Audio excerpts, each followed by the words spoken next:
I'm asked to speak about forgiveness a lot because a lot of us don't understand it and we don't practice it yet.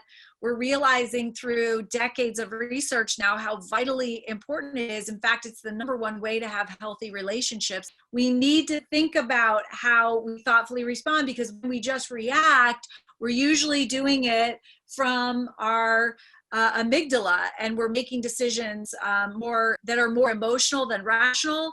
And I don't know about you, but I want to be making choices that are more rational than emotional for the most part. And that's why this social and emotional intelligence skills, tools, and attitudes are so vitally important. I mean, we know how important they were to address the cause of so many of the issues that we were seeing escalate before the coronavirus, including mental health issues, suicide, depression, anxiety, and substance abuse and bullying, loneliness and trauma, and all these things that were actually increasing, and the coronavirus hit.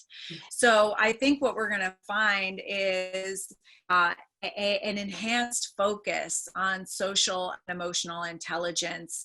The misconception is that you need an apology, that you have to reconcile, that you can't hold the other person accountable, that it's a gift that you give to somebody else.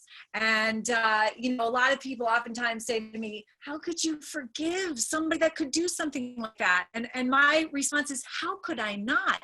Because if I didn't, I would be giving my personal power away to a troubled young man who murdered my son. I don't want him to have any control over my thoughts that impact my feelings, that impact my behavior. The research shows a 22% reduction in mortality when you do for others. So you're strengthening yourself in that way as well.